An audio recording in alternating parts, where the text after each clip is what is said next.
for Carl Fippinger to do a roll call. Very good. Thank you, Chief Metz. And I did just start the recording here, so the session is being recorded. Thank you all for joining. I'll do a roll call of the governing committee. Chief Metz. Present. Chief Reed. Present. Chief Adams. Chief Brian Adams. Rick Boisfort. Present. Chief Buxton. Chief Buxton. Chief Cowan. Yes, sir. Hi, Tim. Hi, Carl. Fire Marshal Desrochers. Present, sir. Hello to you, sir. Tim Deal. I'm here. Gotcha. Chief Gerczynski. She is on committee vice chair training right now, so she may join us at the end. Got it. Chief King. Here, sir. Hello to you. Kelly Nicolello. Here. Gotcha, sir. Fire Marshal Porter. Oh, here. Thanks, Carl. Yes, sir. Chief Sloat. Actually, I'm sorry, that's an old one. So Chief Sloat has resigned. I have an update on that today. Steve Swartout, you with us? I am here, traveling, Steve. but I'm here. Gotcha. Chief Wassam. I'm here, Carl. Thank you. Chief West. Present. How are you, sir? And then past President Bryant. I think he may still be on a call regarding. Yeah, he's on the same training call that Kara's on. Yep, I figured. All right, Randy, and we've got, let's see here, 1, 2, 3, 4, 5, 6, 7, 8, 9, 10, 11, 12. We have 12 members plus myself, and that looks to be a good quorum for today. Wonderful. Thank you very much, Carl. Before I jump into our guest presentation, I did also want to recognize President Wheeler. I did see him join us. Are you going to be able to join us for the entire call, or do you have a time schedule that you'd like us to let you address FSMC first, Greg? I am on a time schedule. I will not be here for the full meeting. I've got 2 more conference calls to be on this afternoon. So I didn't have a whole lot. I can speak to the new energy framework, and code action hearings are right around the corner. Just to remind everybody that they will begin on April 11th and run through the 21st. There will be a 3-day break, and then they will start up again on April 25th and run through May 5th. Very good, President Wheeler. Thank you for joining Fire Service Membership Council this month, and stay as long as you like, and we'll move on to our speaker then. This week's speaker, we were fortunate enough to, on very short notice, have Carl recruit Mr. Ray O'Brockie from the American Wood Council. Most of us have known Ray for a while. He's no stranger to the fire service and the ICC. Ray, I had the fortunate opportunity to listen to a presentation Ray did last week to the California Fire Prevention Institute. And we have invited Ray to come and speak to us right now on construction fire safety and the actions of American Wood Council on the hot topic issue right now. So Ray, welcome to Fire Service Membership Council. Thank you. Thank you very much. I'm going to share my screen. So can everybody see that? Yes, sir. Yes, sir. Yeah, you're up. Okay, most of you know me, some of you don't. For those who don't, I did about a little over 2 decades in the Baltimore City Fire Department. I was the fire marshal, fire official there. I retired and became the chief building official for the city of Rockville. I bring that up because of a later topic I'm going to talk about. I come at this from a fire official angle and from a building official angle. I currently work for the American Wood Council. I'm their manager of fire service relations. And I'm also the administrator for the Construction Fire Safety Coalition. This is a coalition of industry, private industry, and public entities who are committed to reducing the severity and the occurrence of construction site fires. If you haven't checked out the website, it's free to qualified officials, and I'm not going to read this whole slide, but there's a lot of stuff on there, a lot of template documents you could pull off if you or you knew somebody wanted to create a fire safety program, a construction fire safety program in their community. We also have a companion Facebook page. So I just wanted to talk briefly today about the nature of the problem, about what I call the responsibility gap, which then creates an enforcement gap, the emerging trends of multifamily fires, the importance of pre-planning, and just cover a couple of the new IFC provisions. So these are the numbers. This was a report Richard Campbell gave. Many of you probably know about this report. It came out in February of 2020. And this gives the numbers of fires fires that occur on construction sites. Now, I know these fires are, they've received a lot of media attention, but they really only make up about 1.7% of all fires that occur in the country. The real problem is still 1 and 2 family dwellings, but these fires are telegenic. They also last for a sustained period of time, so news crews can get there. They have good footage, but they also do a disproportionate amount of economic damage to a community. So these are the, as listed by Mr. Campbell, the cause of the construction site fires. This is new construction. Under renovation is a little bit different. But it looks like cooking is the big time problem, right? But if you drill down into the numbers, the cooking equipment fires really only account for 3% of the property loss. They tend to be smaller fires. They do make up 1/3 of all the civilian injury. Fires in structures under construction, like I said, only make up about 1% of all reported structure fires. But if you look at this number 2 and 3 cause, electrical fires and arson fires, they make up only 27% of all the causes of fire, but they account for 3/4 of the fire loss. So if you look at it from a causal point of view, you would want to guard against electrical fires and arson fires the most if you wanted to reduce your property loss. We know that the numbers for construction site fires are somewhat higher in cold weather months of November, December, January, and March, potentially due to the use of heating devices for warmth or for food. Only 12% of the fires occur between midnight and 4, but they account for 1/3 of all the property damage. And these are just other factors contributing to construction fires, including cutting and welding too close to combustibles and unattended equipment, failure to clean. If you haven't seen this report, I do recommend getting it. These are the numbers of fires that occurred during renovation.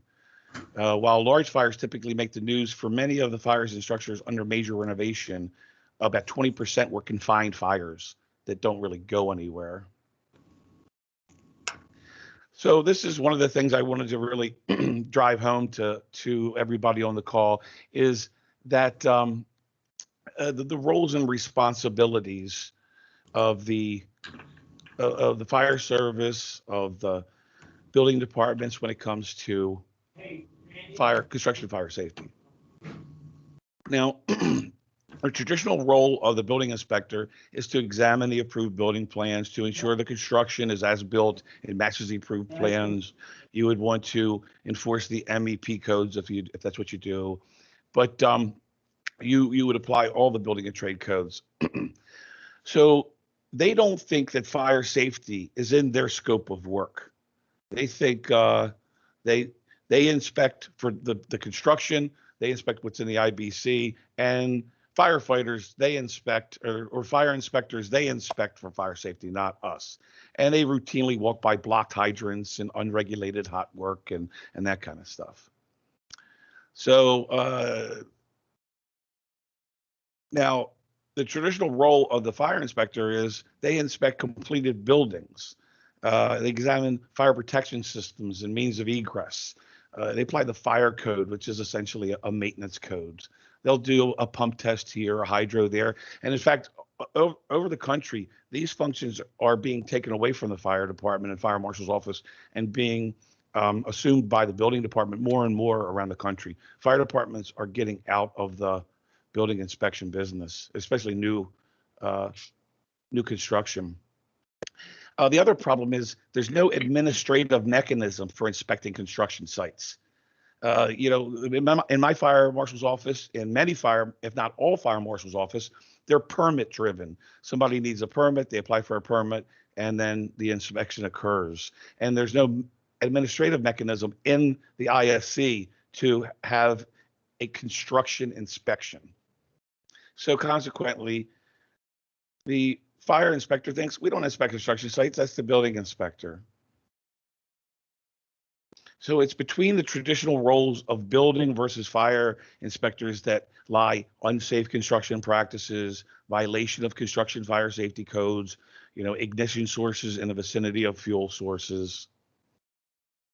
The fire inspector sometimes doesn't even arrive on the site until the certificate of occupancy inspection or the annual fire life safety inspection, actually. But I'm often asked by fire service folks, what codes, what legal authority do I have to inspect construction sites? And here they are. And this group, I know just by the membership in the ICC Fire Service Membership Council that you are engaged with the ICC. I would say you are in the vast minority of the fire service. When I give my construction fire safety class in person, which hasn't happened in a long time, I always ask how many people out there have heard of NFPA 241? And I think maybe 25 or 30% of the crowd will raise their hands.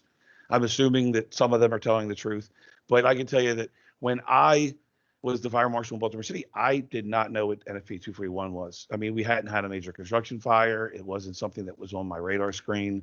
So I tell people, don't feel ashamed. I mean, there's a lot of NFPA standards. It's hard to know what everyone is for, but this isn't a new standard.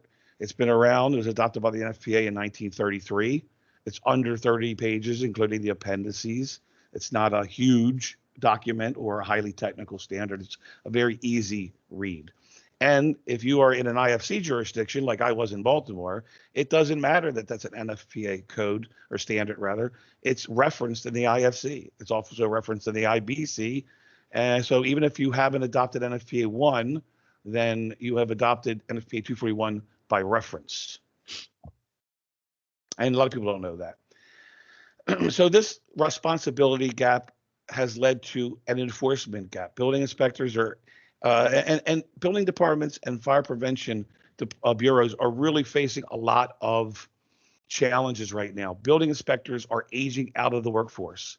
The ones that are left are asked to have a lot of technical knowledge, and the pay for a building inspector really isn't commensurate with the knowledge that they're supposed to have. And there's not another generation of building inspectors behind the generation that's starting to age out of the workforce.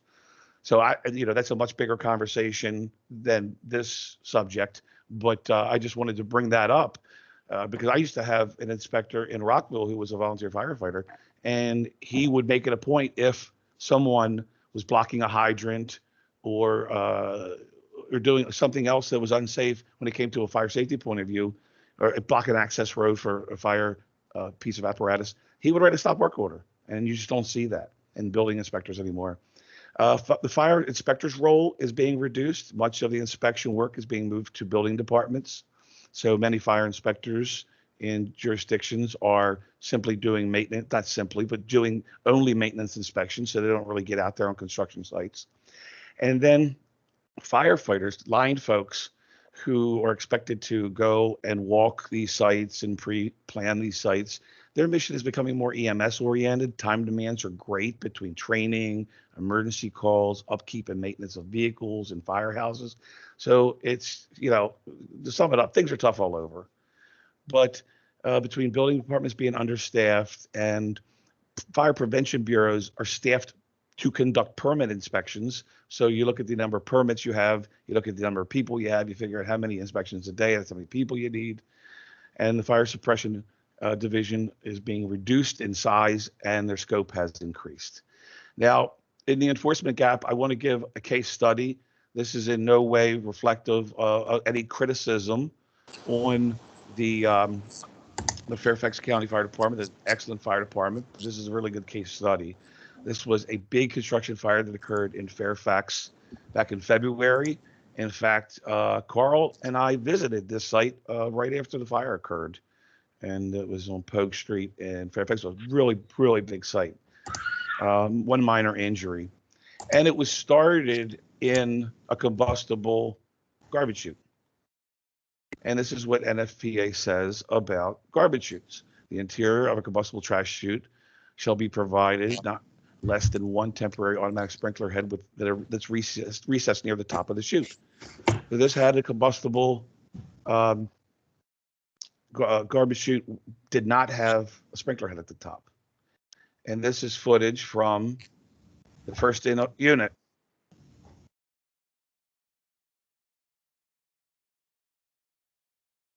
So you can see you can see the scorching on the face of the construction, the constructed building. That black scorch on the front was where the garbage chute was. It burned away. It got into one unit. This fire moved very quickly. They actually tried to do an interior attack, and within 5 minutes, it was untenable in there because the peak heat release rate is achieved so much quicker in construction site fires. The fire department must be prepared to go big quickly. And if that's not achieved early, and even if it is achieved early, sometimes it still doesn't, it can't work. So this is what the fire looked like for first arriving units. And then this is what it looked like about 8 minutes later. It was fully involved. They had to pull out and do a defensive attack on it. And maybe Carl can remember, I forgot, I think this was like a $54 million loss. It was a huge complex. Yeah, I don't remember the number. I'll look it up in the background for you, but it was absolutely enormous. And it was getting close to being finished too. Yes, that's the really sad part about a lot of these. We had one Tim Deal can tell you about in 40 Upper Rock in Rockville, that Maryland, when Tim was the fire marshal in Rockville. That was a $32 million loss, and it literally was 30 days away from occupancy. And that's one of the recurring themes that you see. It had the sprinkler system, but the sprinkler system wasn't turned on. You were right. 48 million. 48 million, yeah, huge loss. So I just wanted to talk briefly about the trend in multifamily structures in the United States. I tracked these over the country. In 2017, we had 13 multifamilies that caught fire under construction. Remember, these are under construction and they have to be multifamilies. 2008, that went up to 14. In 2019, that went to 24, which was the high water mark. Until last year, we had 31. And arson is trending in these multifamilies. And civil unrest aside, in 2020, they were trending up before that started. We had 20 out of the 24 we had up until June. June we had 24. I think 16 were reported as suspicious in the media. I visited sites in Boundbrook, New Jersey, that was an arson fire, and various other places. So those are trending up. So when arson is trending up, site security becomes very, very important.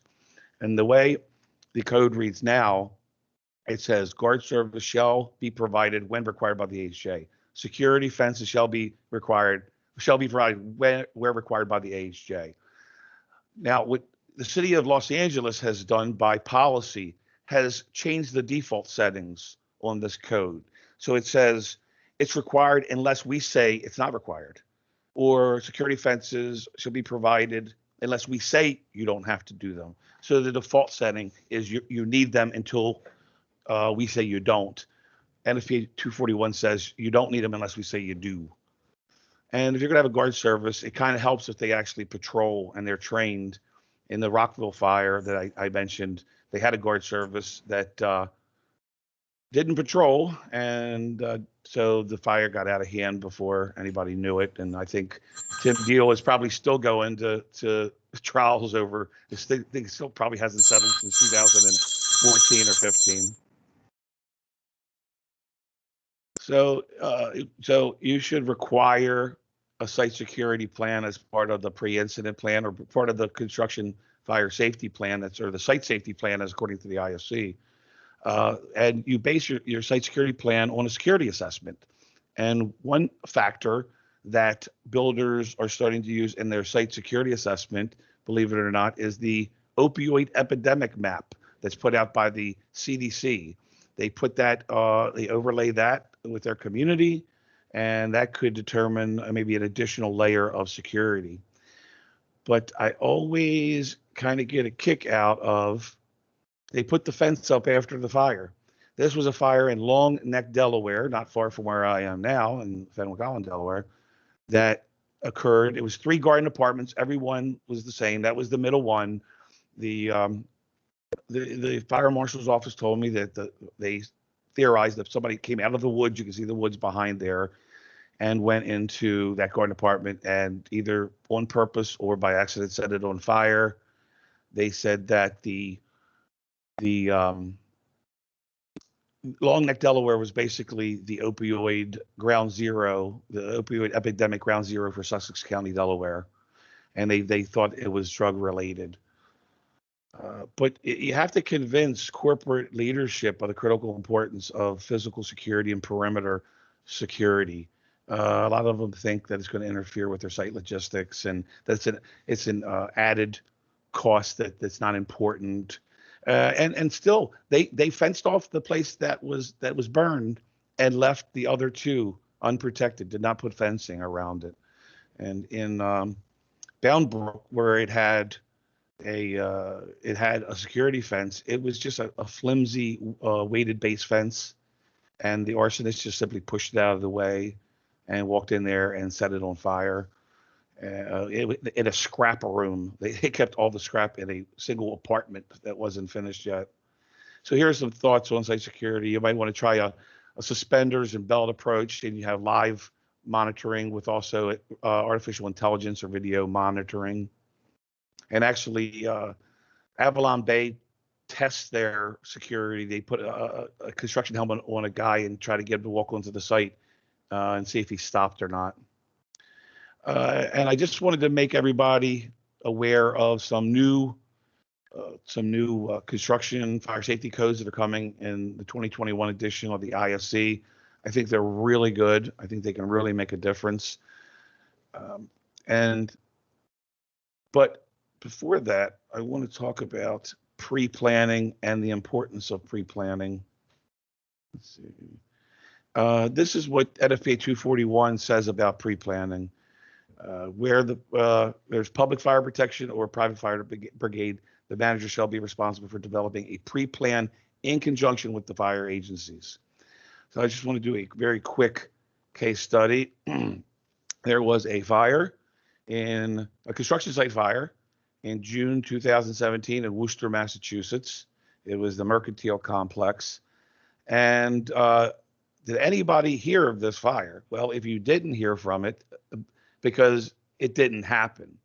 The place had been pre-fire planned, and there was a walkthrough with the line units in the area, and a Captain Tom Bull from the Fire Prevention Bureau, who's still there, I was told is really super focused on construction site safety. So he personally went around to different construction sites, took pictures, sent emails to units in the area saying, the sprinkler system is online, but there's no water to it, or there's a standpipe and it's in this stairwell and it's up to this floor. And he sent it with pictures and everything, and encouraged walkthroughs of all of the property. Well, it caught fire, and the week before, the shift that it just walked through, it happened to be working, and knew that the sprinkler system was online but not charged. So they immediately charged the FTC, and the fire went out immediately. And that's why it didn't make the news. And that's why you never heard of it. So often I start my presentations with fires, that went out of control and did all this damage. And I never do success stories. So I came across this story when I was in Worcester the last time.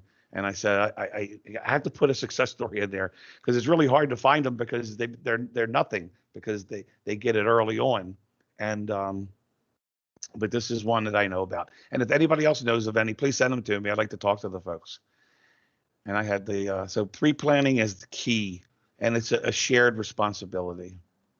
So I had my slides out of order, but anyway, here are the new construction safety codes that are in the 2020 edition of the IFC. The daily fire safety inspection, the fire watch requirement, cooking separation, site safety plan requirement, and site safety director responsibility. So I think this is probably the most impactful change right here. NFPA 241 calls for a weekly self-inspection. IFC says, nope, it's a daily self-inspection. So the site safety director has to conduct a safety inspection or designate someone to conduct it every day, inside and out. This is not a suggestion, it's required. And it's a comprehensive safety inspection. It will force a culture of safety. It gives code officials the teeth to enforce this provision. The stop work order is the best tool in the toolbox for compliance. Some places don't usually allow fire inspectors to do stop work orders. I've been in jurisdictions where fire inspectors couldn't issue stop work orders, only building inspectors. And I've heard of jurisdictions where fire inspectors can. Well, I hope this isn't amended out of local jurisdictions codes. If the daily self-inspection is not conducted and it's not documented, and that documentation isn't presented to the request of a fire official, after 3 times, the fire official can issue a stop work order until they receive satisfactory assurances of future compliance. And this has to be done every day until the CFO is issued. I think it's a great code provision, and I hope it's enforced, and I hope it's not amended out. And this is some of the things that the daily self-inspections include. This is what the site safety director has to account for: hot work, temp heating equipment, combustible trash and debris. I'm not going to read them all for time's sake. It just is all the usual suspects. Fire hydrants unobstructed, ensure standpipes are, all the important stuff. It also increases the trigger or not increases, it adds another trigger for the fire watch requirement. The code section adds aggregate area to it. Before it was just height, but the FCAC felt that these buildings are large enough to create a significant loss to the community that they should have a fire watch, even if the buildings aren't tall. And the fire watch requirement, which is the security fire watch, not the hot work fire watch. Sometimes they get confused. It allows personnel to serve as security. The hot work fire watch, you can't have any other duties. They have to be trained using portable extinguishers, although I think the best training is when not to use an extinguisher. At the College Park fire, I believe they found like 12 expended extinguishers in the area of origin, which shows me the workers tried to fight the fire, extinguish the fire, and instead of going and reporting it right away. So I think learning when not to fight it with an extinguisher is probably the best training you can give someone, or at least tell them if you can't put it out with one extinguisher, you're not going to put it out with 12. And do patrols. And there are some code provisions that are only applies to mass timber construction that everybody's been talking about. That's in the 2021. The stand pipe has to be supplied, go up with the building. But the big deal is it has to be clad on the inside and out as the building goes up, no more than 4 stories above the active floor of construction or below the active floor of construction. That wouldn't be a bad requirement for a lot of buildings if they got clad as they went up. So it just would mean that in order, on the interior, 1 layer of non-combustible protection, if it's required, on all mass timber surfaces, more than 4 stories below the upmost floor of construction. And on the exterior, it's the same thing. So I had 30 minutes. I think I got it all in 30 minutes. If anyone has any questions, I want to thank Andy King because he just sent me a link to an article on a construction site save, and I encourage anybody. So thank you, Chief. I give a much longer presentation, an hour and a half presentation on construction site safety. If anybody's interested in that, I want to thank Carl for inviting me to give this talk, and I'll take any questions if anyone has any. I know that I kind of moved kind of quick. I had about 30 minutes, and I wanted to respect the time on your agenda. Hey, Ray, Kelly Nicolella here. How you doing? Hey, how you doing, Kelly? I'm doing well. Hey, thank you. Real quick, on most of those construction site fires, would you be able to say that, and I don't know if there's a percentage I can attach to that, but most of those occurred in 4-story podium multifamily housing. So you wouldn't necessarily see something in excess of 5 stories from a construction site fire. I would say that the majority of construction site fires are small in nature, and the big fires are the podium style type 5 above, 5/2 or 5/1 type of construction. They're the ones that make the news. They're the ones, like I said, at 31 of them last year. That's a lot less than the 3,500 that was in the Campbell report, but they capture the universe of construction fires, where I think we kind of focus in on the multifamily, the type 5, and more likely than not, they're the podium style or garden apartment style. The type 5 construction is the usual suspect on that one. Thank you. I hope that answers the question. Any more questions for Ray? Ray, this is Matt Hines Aldrich with American Association of Insurance Services. There was a kind of an active dialogue as you were talking about where is the insurance industry in this. So I'd be interested to get your take from the Wood Council and your work in the past couple of years. How have the insurance industry engaged with you all on this? I invite Rob Neal to chime in on this because Rob and I have had this discussion during our, occasional breakfast, and they haven't engaged. And the take that I get is if somebody's willing to pay the high premium, they're willing to underwrite the policy. And if the risk is too great, I'm seeing more and more multiple insurance companies that are insuring one property. So if they have a high risk factor, then say Travelers and somebody else that all get together and they'll pool the risk. But if there's somebody willing to pay the premium, they're willing to underwrite the policy. And I think it would be wise if they engaged more. I've reached out and haven't really gotten many takers. So just to follow up on that, and I'm happy to kind of follow up offline. It may be worth engaging. There's a group out of, I think they're in New York City, called the Inland Marine Underwriters Association, IMUA. And don't ask me why, but inland marine is where builders risk insurance falls. So I've been trying to, I used to work at NFPA and been trying to coordinate setting up some just even knowledge sharing sessions for some of these inland marine builders risk underwriters to even know what the heck NFPA is, much less NFPA 241 or the ICC and some of the parts of where builders risk comes in there. Because I just think that we're kind of two industries that talk past each other. And so I'm trying to figure out how to try to break down some of those barriers. So at least they can, when they say, oh, yeah, our job site is compliant with hot work, that they actually know what the hell that means and potentially can consider some credits or whatever that might be. Yeah, if you can get me in front of anybody from that side of the fence, tell me the time and the place, and I'll be there because I've been trying. And I think you have it 100% correct when you said two industries that are talking past each other. Yeah, and then we're putting firefighters into these situations that are pretty untenable. Hopefully, most of the cases are going defense or capable of going defensive because an 8-minute, basically 8 minute to fully involve for that size of building is pretty scary. I do a class on NFPA 1620 pre-planning and fire suppression considerations for large area construction site.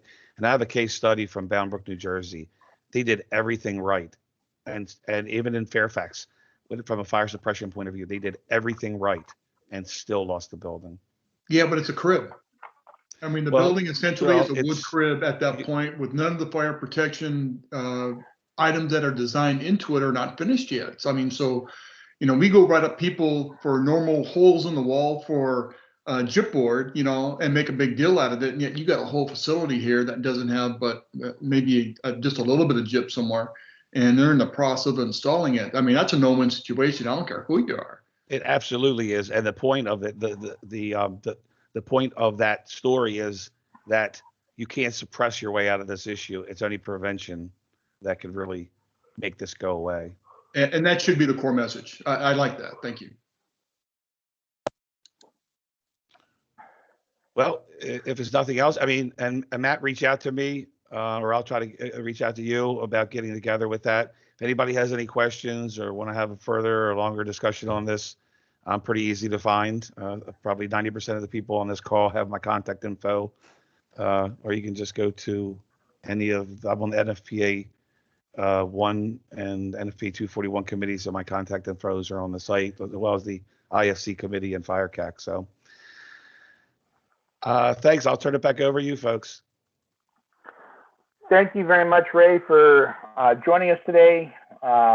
Great information, and I'm sure that there will be some questions and comments that come your way from our group here. So thank you for joining the Membership Council today.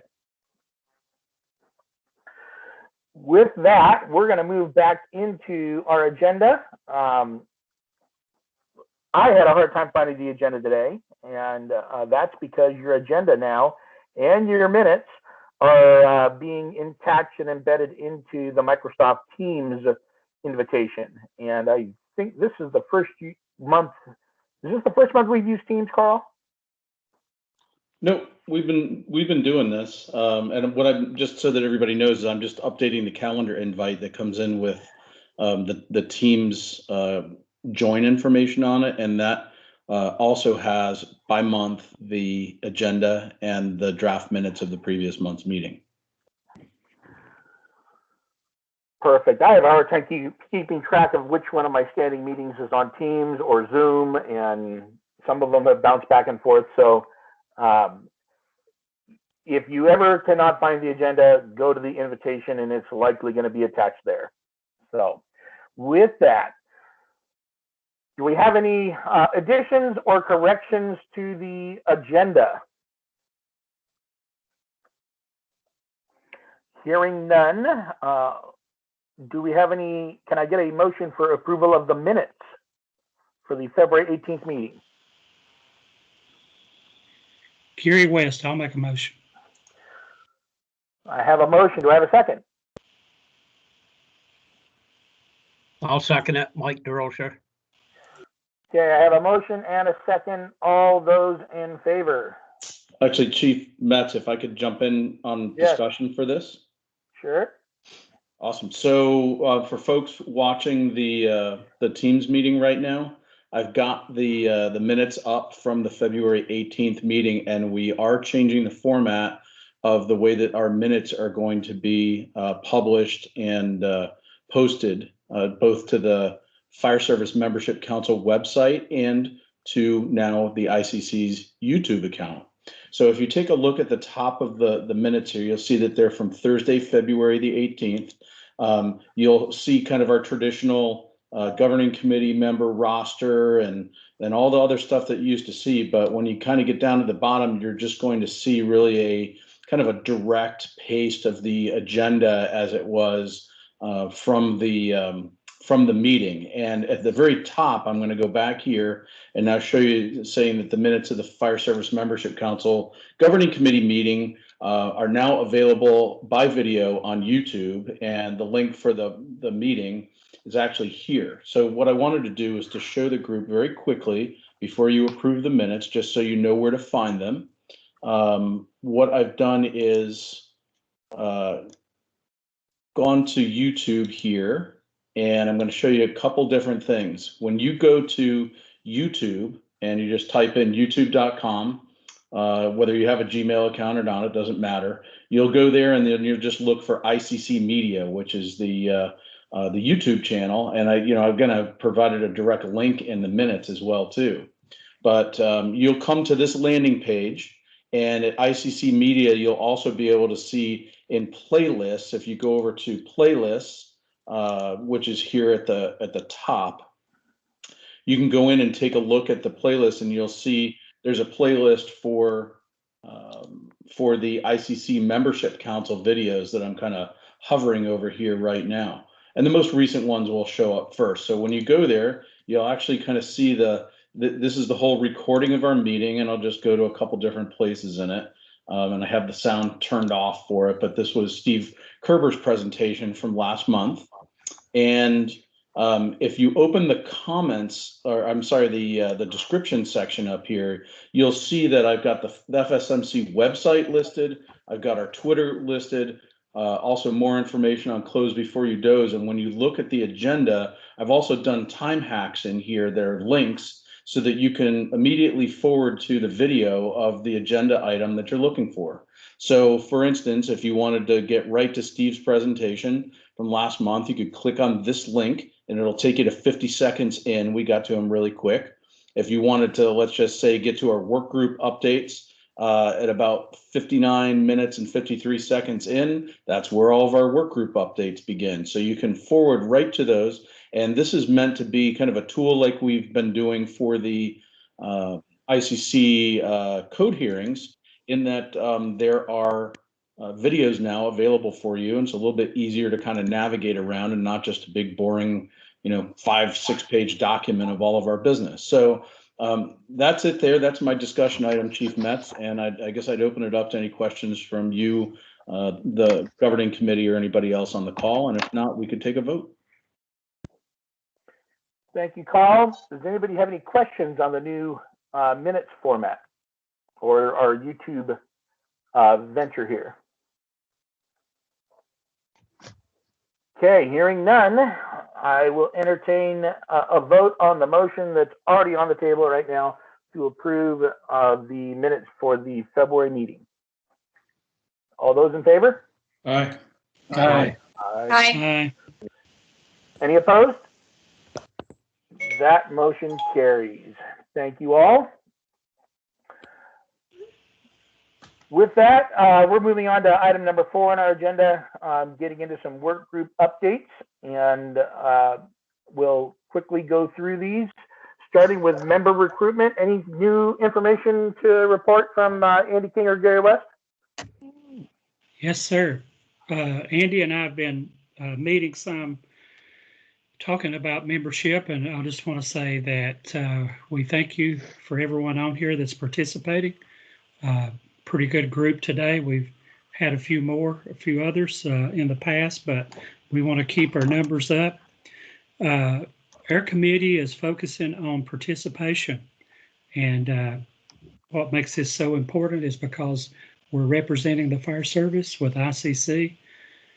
There's great networking, and supporting the fire service is very important in our roles.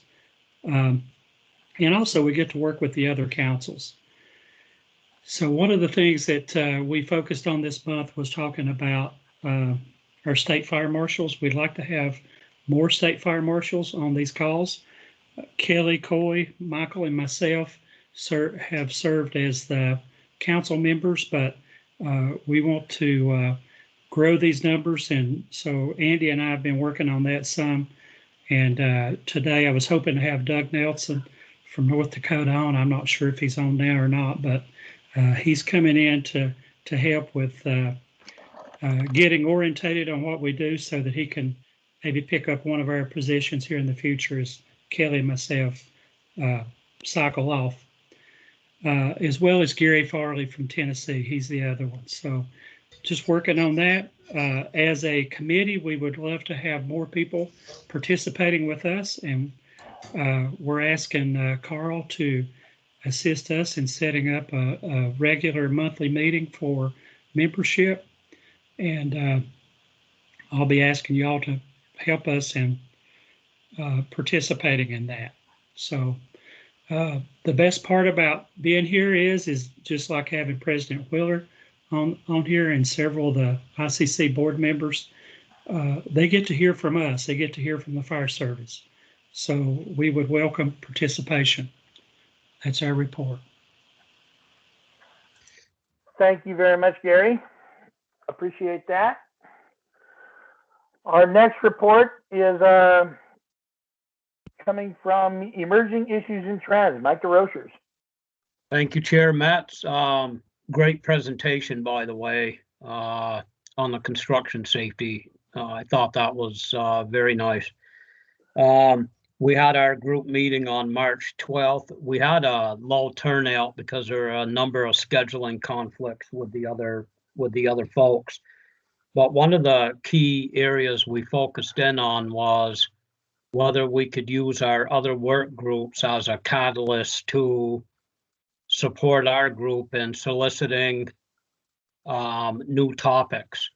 So that was one of the items we discussed kind of in length, is coming up with strategies on how we can solicit new emerging issue and trend subjects to bring forward to the full Fire Service Membership Council. So more to come on that in the very near future. We also, I just want to mention that the annual Nasm conference, if you haven't heard already, was changed from July to September. It'll be held the 14th through the 17th in Stowe, Vermont, which is just a few miles from where I live. So if you can go on the Nasm's webpage, and there's some information up there. There'll be more information pouring out here in the next month or two, but we're hoping to draw a big crowd. And I mentioned the date just because I think the annual business meeting here is in Pittsburgh. Carl, you can correct me, but it's following the Nasm meeting pretty closely. So Yes, that's sir. You got it, and Director Brown is nodding his head there too. So yeah. Jim, go ahead and jump in if you'd like.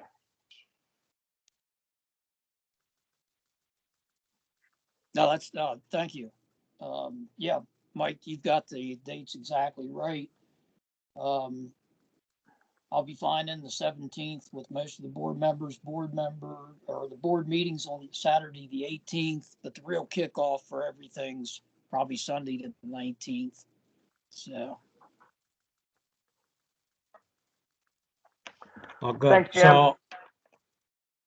So that's my report for the Emerging Issues and Trends work group. And again, if anybody wants to participate with us, please either just send me an email or let Carl know or let Tim Deal know or any of our members, and we'll get you on to help us. It's a fun group. We get a lot of stuff done, and we look forward to working with everybody this year.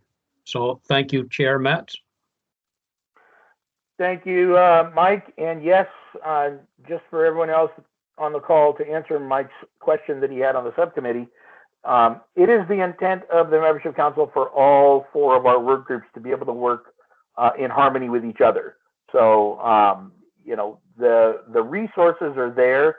We developed the work groups mainly to try to focus the efforts in certain areas, but we really hope that it can be a trickle down, a trickle up, or a across the aisle sharing of information between each one of the work groups.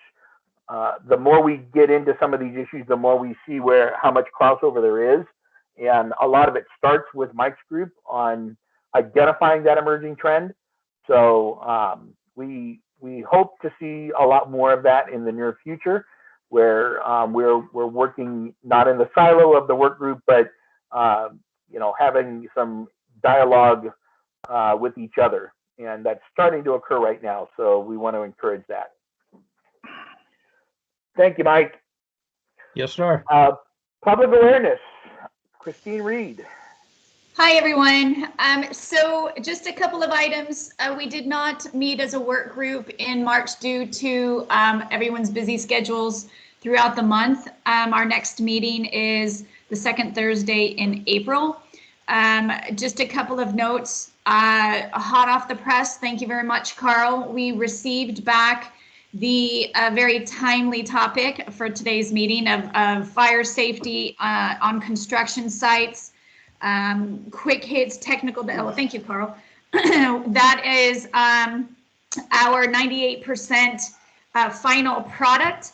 Excuse me. It is in currently the public awareness work groups teams folder. I'd like to ask that the work group please take a look at it quickly because I would like to get this out to everyone on the committee, get it on the ICC website and start distributing it. We've had this one as well as the inflatable spray booths quick hit that we did. We've had inquiries regarding both of these topics that I would love to be able to get this information out and into the hands of our membership across the country. So we just finished another document for reinforcing awareness of the Close Your Door campaign. That is what we turned into, Carl. So that is currently, I assume, in the process going to marketing to get the final product to be created. So I'm really excited at the work that the work group has been producing and looking forward to producing more of these for the membership. And if you have any interest or would like to be a part of the work group, please don't hesitate to jump on the meetings that we have. Carl sends it out with the meeting information, or you can always contact me directly and I'd be happy to let you know when the next meeting is. If there's no questions, that's the end of my report. Thank you, Christine. It is so cool to see those actually laid out and in a publication that's going to be ready for us to pass out to the membership in the very, very near future. This has been a lot of hard work by Christine and her group for the past 2 years to get us to this point. Special thanks to Carl for all of his knowledge on staff and our media department for doing all the layout for us. This is the type of work product that I think will be vital to showing the value of the membership councils. And the fact that we've got 2 items and a third coming right now that are going to be ready for publication all at the same time is just an incredible mountain that we've been able to reach the top of right there. And the process will get easier now that we've worked through this a couple times for future ones. But this is kind of what I envisioned a couple years ago when we talked about, what if, and, Christine, you did an excellent job, outstanding work. Chief Metz, Carl, I just wanted to let everybody know too that work group did a heck of a lot of work on this, and that I think it's going to, as you said, be a lot easier now because not only did they write the stories for this, but we also agreed on the templates that will be used for 4 or 5 different types of products. So now all we really need to do is to just get the text done, get it edited and maybe a picture or 2, and we can do these things in rapid succession whenever we'd like with very short turnaround time. So a lot of work went into that, and congratulations to Chief Reed's group and all the members there that worked on all this. And I do see Ed Lazinski on this call from the BMC. Ed, we expect to see some of this out of the BMC group too now. We did a lot of the legwork for you. But I think that this is definitely going to grow to all the different membership councils to be able to put work product out to the members, not just something that's internally shared. Yeah, Randy, absolutely. And I would also encourage, Audrey and Tim at our next Continuity and Outreach Committee meeting, which I think is coming up on April 4th, to definitely share some of the stuff with that group, and we'll share that to all the different membership councils and start getting that around to everybody. So yeah, great work with that stuff, guys.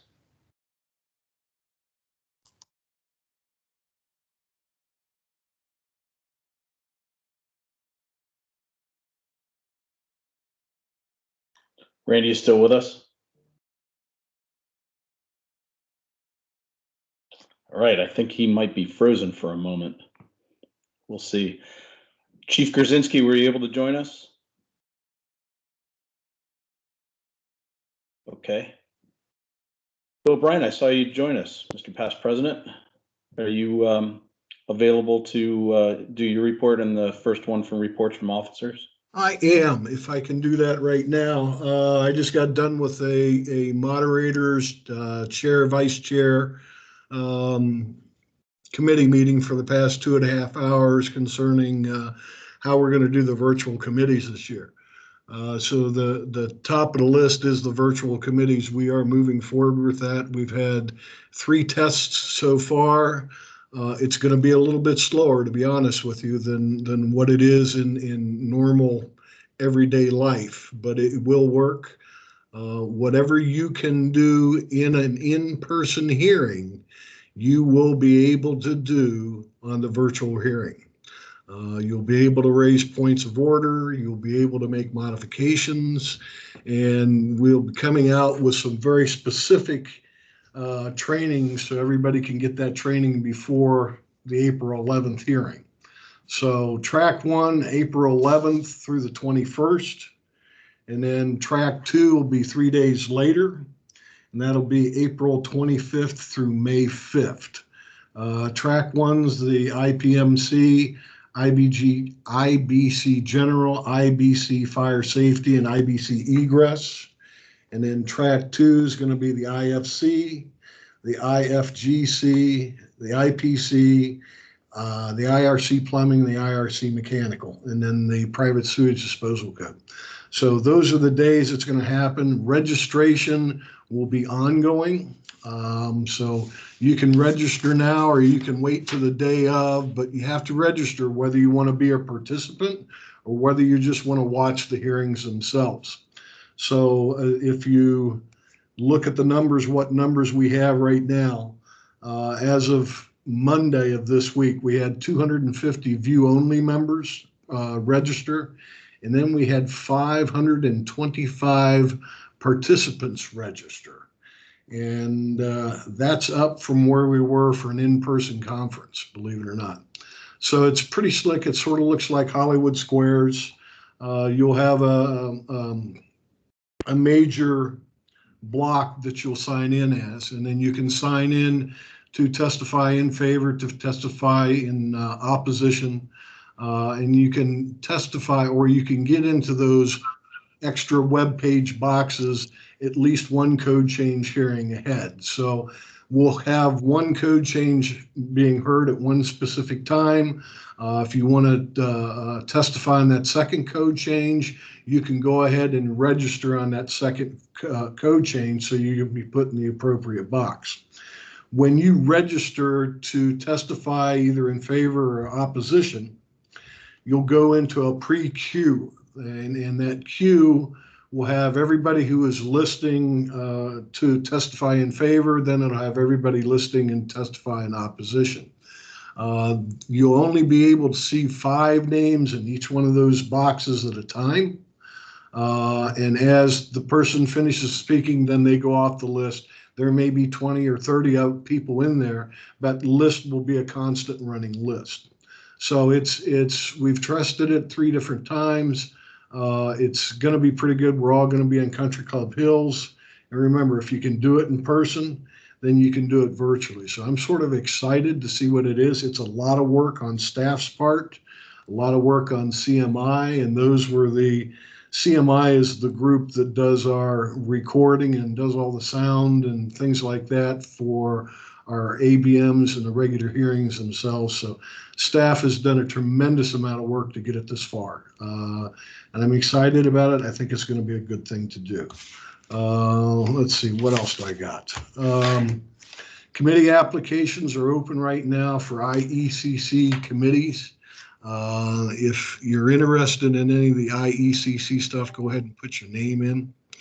The awards nominations or the extension, we extended the deadline for awards nomination till April 11th, I believe. April 12th. So any applications for any of the awards that ICC has at general, it's ABM, that's been extended to April 12th. The 2020 Annual ICC Report is now online, so you can go up to the ICC webpage and pull that up and see that. We are still moving forward at this point in time with an in-person annual business meeting in Pittsburgh. So right now, the best that I can tell you, yes, we're going live and we're going to have in-person. That'll be probably September 17th to around September 21st for the ABM. And then the public hearing comment period will start September 21st and go through September 28th.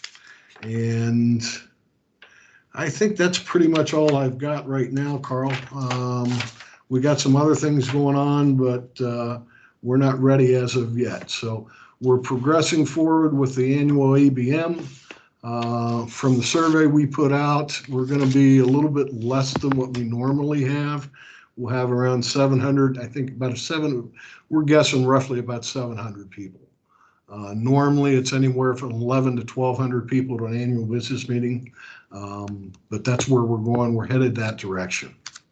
So if there's any questions that I could possibly entertain, feel free to ask them now, because I'm coming up on a 3 o'clock board meeting. So it's been a busy day.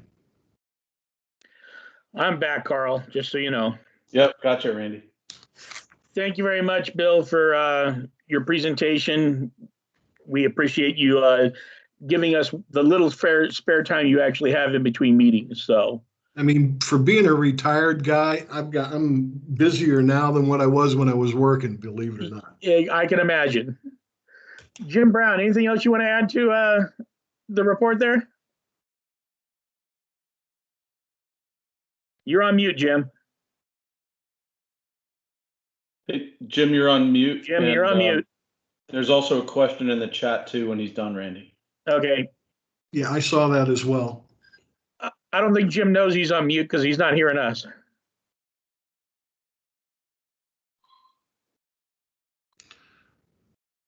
I don't know if I can unmute him. Nope. He's got to do it himself. The details on the training for the online voting are going to be coming out.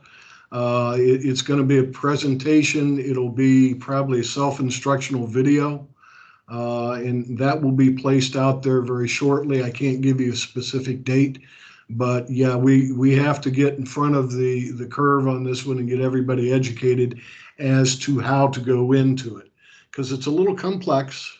And I imagine the first 2 or 3 hours of the code hearings, there's going to be some slowness to it, but once everybody catches on, it'll be fine.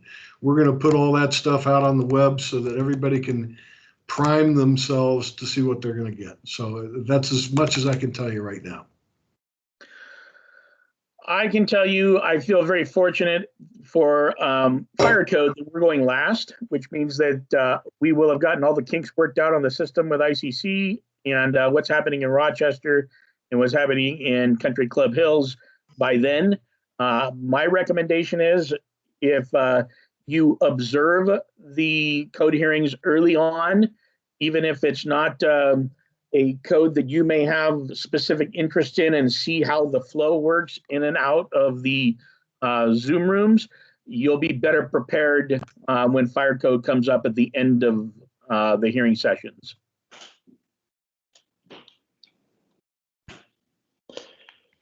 Okay, I don't know if Jim was talking to us or somebody else, but I just sent him a text. So. Yeah. Jim was rolling. He did a whole. He was talking to somebody. He did like a whole 2-minute presentation for us now, and we're going to make him do it again. Can you hear me now? Oh yeah. Yes, sir. Guys, I have got the absolute shits of virtual meetings and mute buttons. Hey, real quick, here in Wyoming, we're going to hold a live event in Casper, and with Wyoming building officials, co-locating with our partners, Wyoming Fire Marshals Association and Wyoming Permit Techs. That is going to be May 12th, 13th, and 14th If anybody's interested, just go to www.wcbo.us.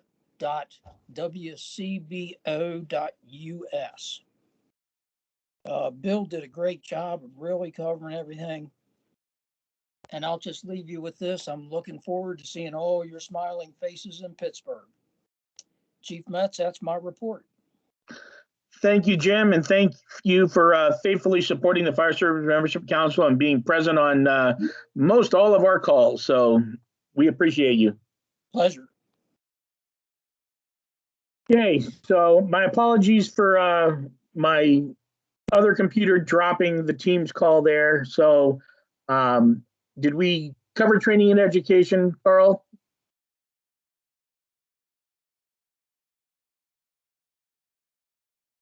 We made an attempt to do that, and I do not believe that Kara is on.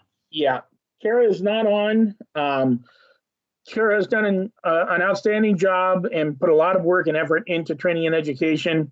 I will let the group know that based on her workloads there in her home department, she has requested to step down as the work group chair. And we are working on appointing a new work group chair to that group right now.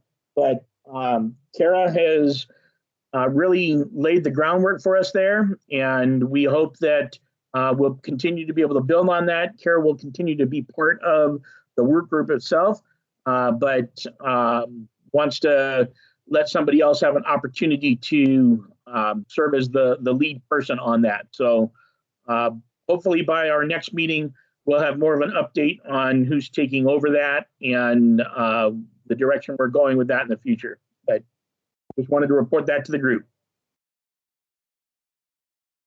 Let's see here. Other ICC officers and directors, I don't know that we have any other directors on the call right now, but I did want to give an opportunity for Ed Lazinski, if there's anything from Building Membership Council that he'd like to share with us right now, since he has joined us.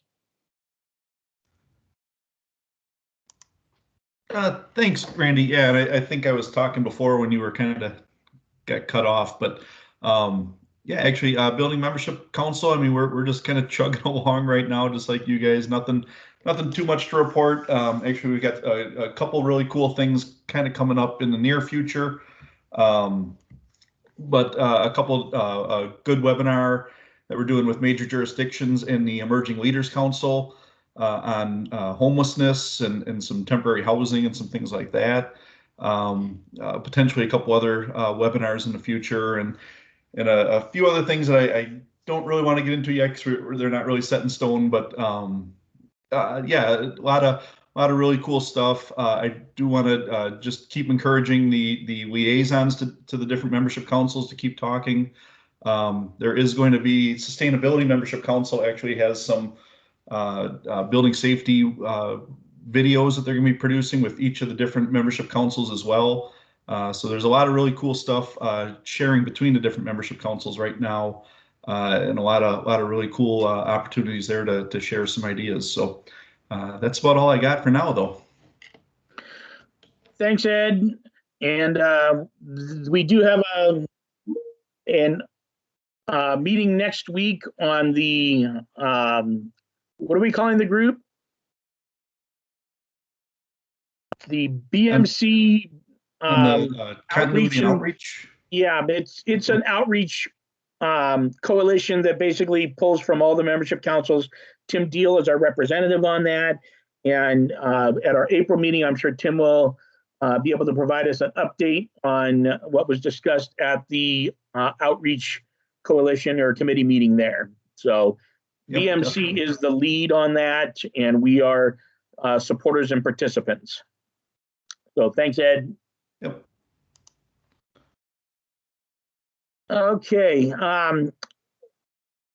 As far as report from the chair, I just really want to encourage everybody to, observe, get involved, and watch code hearings at the end of the month.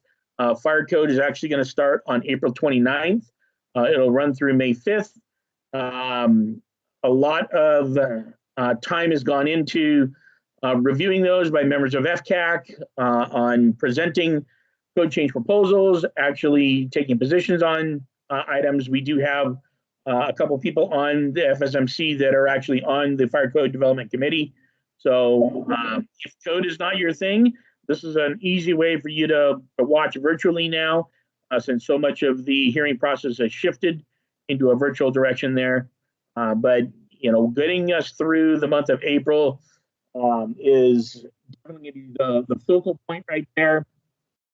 We've been having a lot of discussions on having an extended meeting. We'll talk about more of that later on in this meeting here, because normally we would all be coming together for an in-person live meeting, one of our semi-annual meetings at code hearings this year. And unfortunately, we are not able to do that. It has been, by the time we get to get together again in person, it will have been 2 years since we had everybody in the room together representing FSMC. Last time would have been in Las Vegas.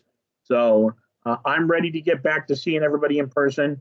I think it's an important part of what we do, but just want to put that in your mind right now. Christine Reed, I know you're working on something. What do you want to report? Yeah, just a quick item. It's actually still a work in progress. Audrey Klein and I are trying to organize our schedules to meet to discuss the collaboration between BMC and FSMC to review the Innovation in Fire Administration award review process. So once I'm able to, Audrey and I are able to meet and discuss a little bit more about what that entails, I'll be coming back to the governing committee to look for a couple of committee volunteers to help with the volunteers from BMC for that review process. So more to come, just not a whole lot quite yet. We were supposed to meet. Unfortunately, it didn't work out this week. So hopefully in the very near future, we will be able to do that, and I'll have more information later on. That is all I have for today. Did you want to report at all on the speakers that we found for the global memberships webinar that they're doing?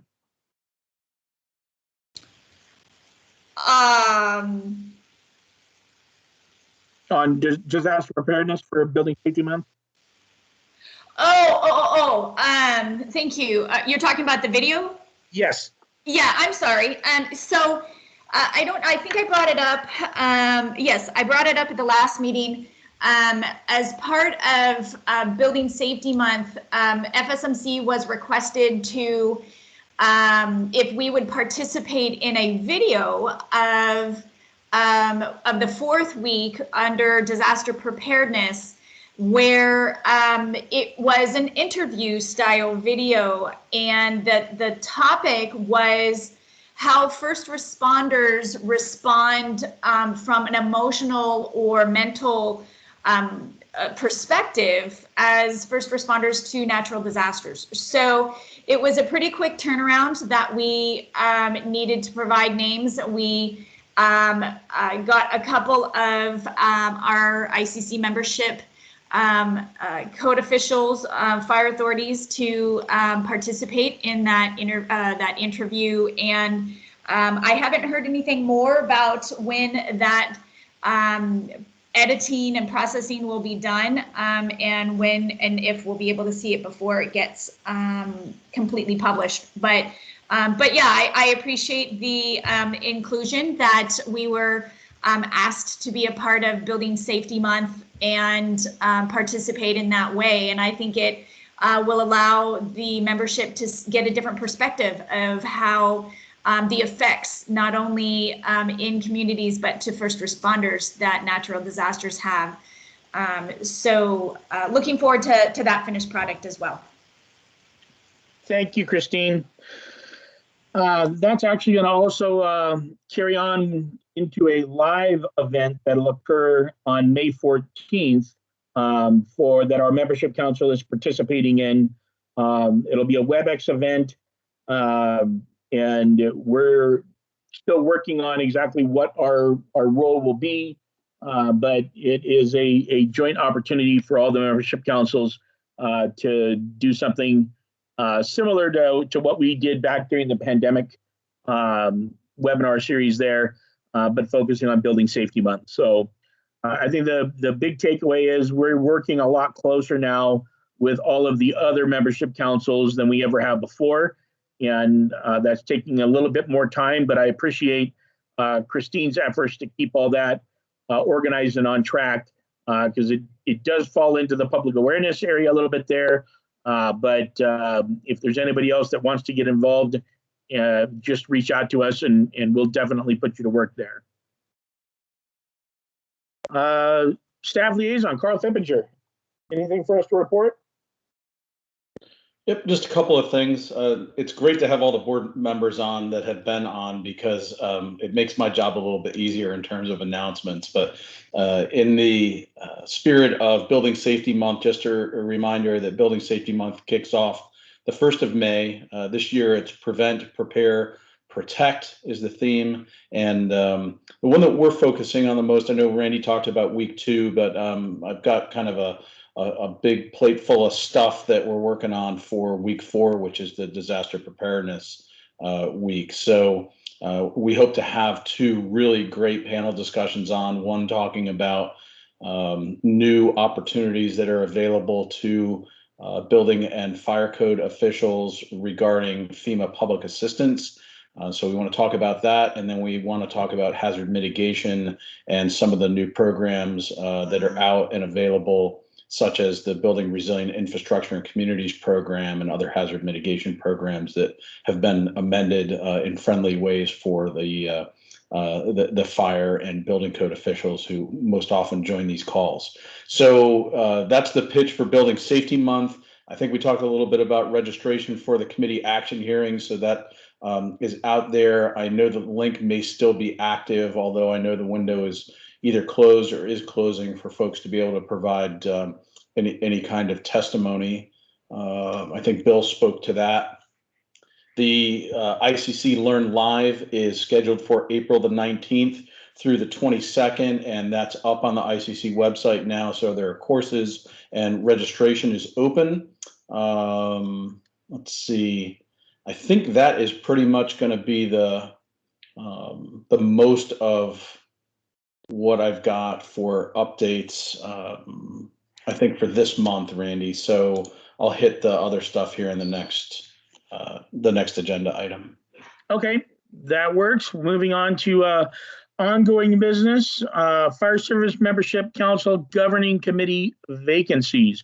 You want to pick this one up here? Yep, 2 things. So first one is IAFC seat was vacated by Chief Brian Sloat. We do have a new nominee who needs to be approved by the ICC board at their April meeting, which has been announced. So Fire Marshal, Building Official, and Deputy Fire Chief William Hyde from the Rogers Fire Department in Arkansas, who actually is a fairly close friend of Brian Sloat's and didn't even know he was participating with our group previously, has been nominated by the Southwest Division of the IAFC. So I've spoken with Chief Hyde. He's excited to join, and we hope to get his nomination here squared away in the next month, so he can fully assume his seat. So that's taking place. Also, I let Randy and Christine know earlier this week that I neglected to send out the email regarding the opening and a 30-day announcement for the ICC seat that is also open on the governing committee. I will do that here immediately following this call, and I will do it this time, as I guess I lied to everyone last month, and I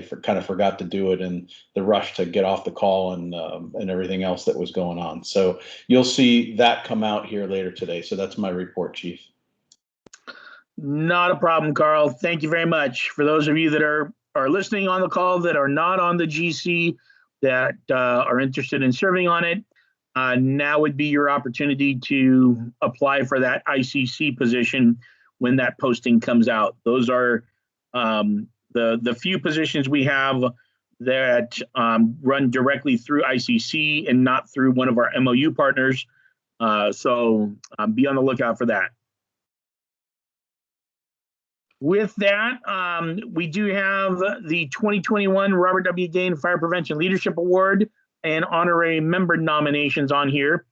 I will report that we do have a name that was put forward and approved by the nominations committee that I established last meeting for the Fire Prevention Leadership Award. I was rapidly working on an application to get that in before they changed the deadline. So I am still working on that to make sure it's as good as possible to submit that application to Carla Higgs. That'll in turn send it over to the awards committee of the board of directors and put forward a name for this year's award on behalf of FSMC. Honorary member nominations are completely different, a different cycle. They have not put a call out for those yet that I've seen. However, I do want to be prepared for when that does come because it moves pretty quickly. If you feel that there is a name that you feel has made considerable contributions to ICC and the fire service and that warrants consideration as an honorary member, please push that name over to me so that we can again convene that group and find out if the Fire Service Membership Council is going to make a nomination recommendation this year, or if we're not. I really want to try and move fire service names for awards and recognition like honorary members forward because we, in my opinion, are underrepresented in some of those areas. And a lot of that's simply due to we just haven't done a good enough job at submitting names for consideration. So if you have names that you think should be considered that are not honorary members of the organization yet, reach out to me directly and we will talk about that. But I really feel strongly in this area that if we as the membership council for ICC representing the fire service don't take the steps to put names forward, then we shouldn't be complaining about a lack of names or who receives an award. So with that, I will move on to item number 7, new business. Looks like we've already covered this. This was the Government Relations Innovation and Code Award. We have participated in this before in the past. It was not awarded last year. Christine is the one that's working with Audrey on reevaluating some of the selection criteria on it to make it a little easier for determining what is innovative and what is not for the next year's award. So I appreciate Christine taking that on. Legislative updates. Does anybody have anything legislation-wise that they would like to bring to our attention? Anything that's happening in your state or bills that you're following nationally? I'm sure Gary West probably is following a couple of sprinkler bills that he can bring our attention to. Now is kind of an open time to say, hey, this is happening. We should follow this because it could have a trickle-down effect to other local neighboring states.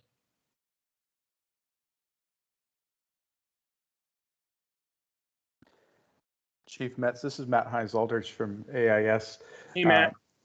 It's kind of outside of our traditional wheelhouse, but I think is vital that that organizations like ICC and play a role. The California Department of Insurance is having a number of hearings and is looking at trying to figure out how to incentivize and drive wildfire mitigation, particularly in California. And so, and frankly, like many things where California goes, many other states follow. So if you haven't been following any of that, there's also some legislation going on in Oregon around wildfire mitigation and particularly around some of the utilities and their responsibility. But anyways, if anyone's interested in that, I can kind of, I'm trying to learn about that whole world myself. So just want to make sure everyone's aware that some of this stuff is ongoing and open, and fire service voices tend to go pretty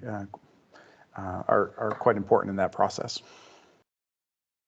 Thank you, Matt. And I do believe, is this, Carl, the group that you've already plugged yourself into on some of these committees here?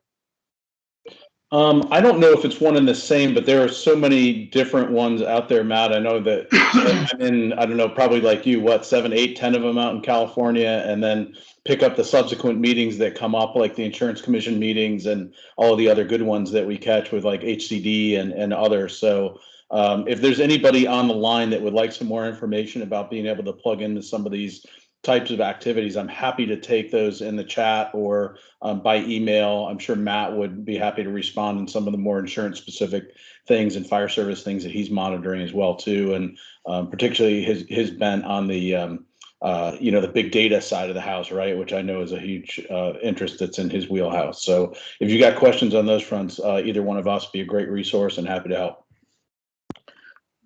Thanks, Carl. I can tell you, being in California, we did the Cal Chiefs organization last week held our first meeting.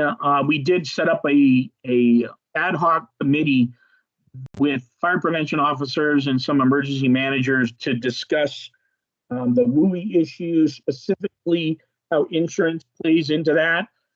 We're starting to see more bills pop up in the state of California that talk about reevaluating or taking what we've always applied to the very high fire hazard severity zones of our state and applying those to high and moderate as well. So that is a huge step in a direction that a lot of our local jurisdictions are not necessarily prepared to take yet.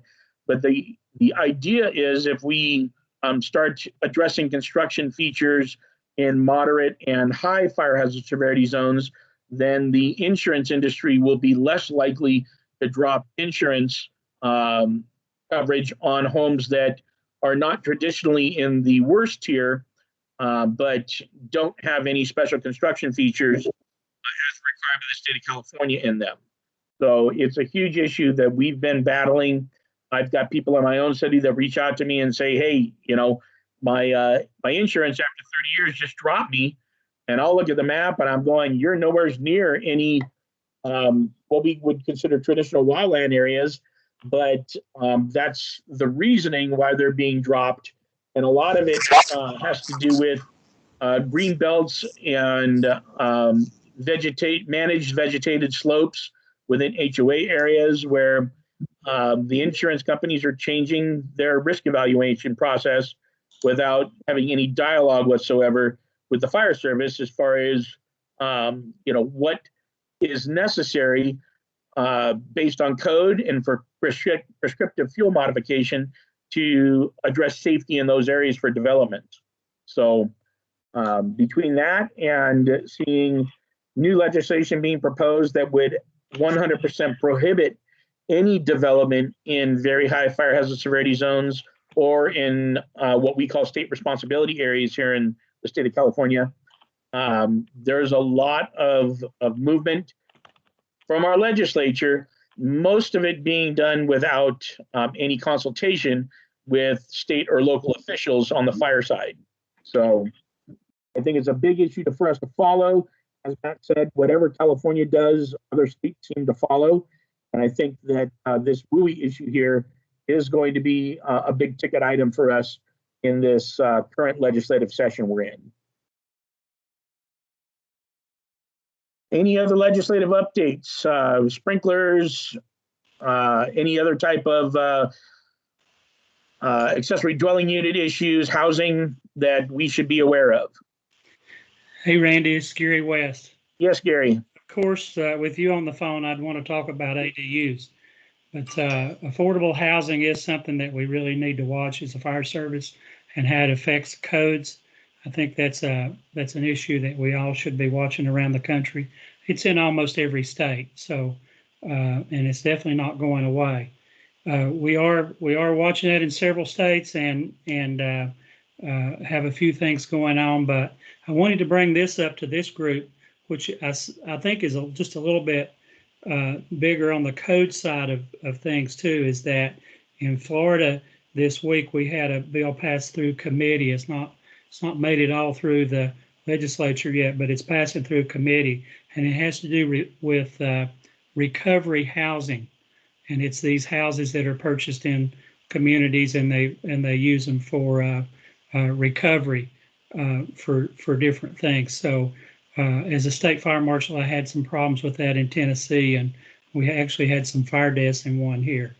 So watching that, I know it's a national effort, and there's a group called the National Association of Residents Recovery, or Recovery Residents. That's an association, and they're really pushing for states to utilize their standards rather than codes on classifying occupancy, like in communities where these recovery houses are at. So, and that's what's happening. And anything that's taken away from our national codes where there's a consensus and voting and everybody agrees to stuff is not good when a state recognizes an association or an organization for their accreditation. So I just mentioned that so everybody can watch that. I know that it's active right now in New Hampshire and in Florida. Those are two of the areas that we're watching it in and engaging where we can there.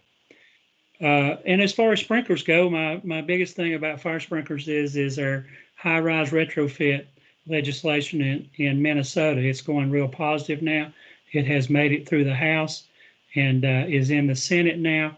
We're hoping we can get that bill passed. And with that in Minnesota, along with some national efforts to get public housing, money for public housing to offer sprinklers in high-rise, I think we're going to save more lives around the country. So that's all I have. Thank you, Gary. And for those of you monitoring the chat, Coy Porter did just post a bill that was passed in the Utah legislature addressing ADUs. So you can go ahead and check that out at your convenience right there. So thank you to Coy for that. Okay, if we don't have any other legislature jumping in, we'll move on to the next item, item C. We're nearing the end of our agenda here, and that's our Fire Service Membership Council Governing Committee work session. Carl, you want to?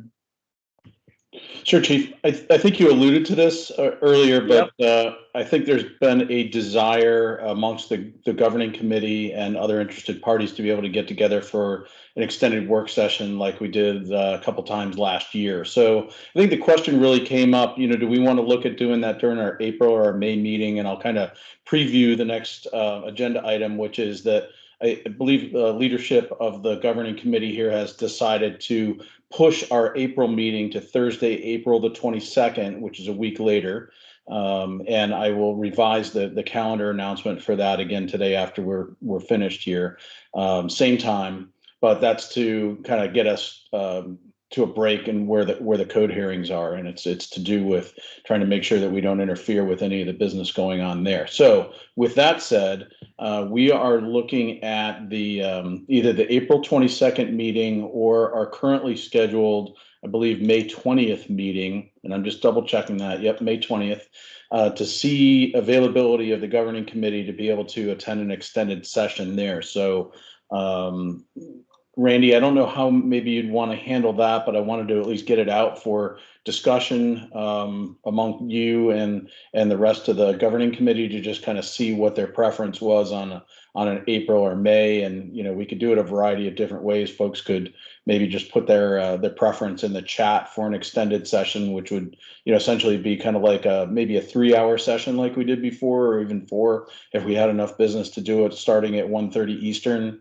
And just extending on until we were done. So I put that out for your consideration and for the group. Yeah, we can do it in the chat. I didn't know if the chat or a doodle poll would be better, but we do want to do that extended session. I am completely open to either doing that on the 22nd or in May. May would be our normally scheduled meetings. So there was some people that did express they may have a conflict on the April 22nd since it was a shift from our normal week. But that would be what my hope and intent is. I'm already seeing people pop in there, which is great. I appreciate that.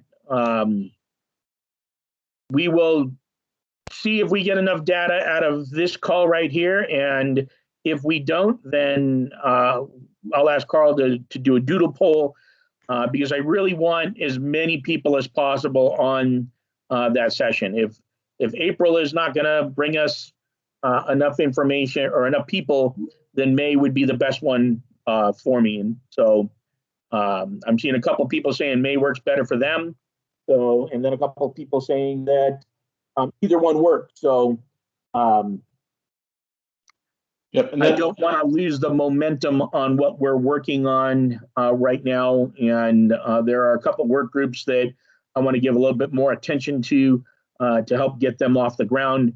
And especially with a potential change in leadership on one of the work groups there. I want to ensure and make sure that they are successful moving forward. So, okay, we will continue to watch that. And I have a feeling it looks like we may be leaning towards May, just on what I'm seeing on for an extended meeting. We're going to have an April meeting no matter what, but whether or not it's extended, that we'll know probably in the next week or so. Okay, with that, meeting, Carl does have it down here. We did move the meeting just so people could attend without conflict of code hearings. So that next meeting will be on the 22nd of April at our regular time here. So please look for that change in your calendar invite. Any other questions or comments from our audience? Any members that are not on the GC that would like to share anything?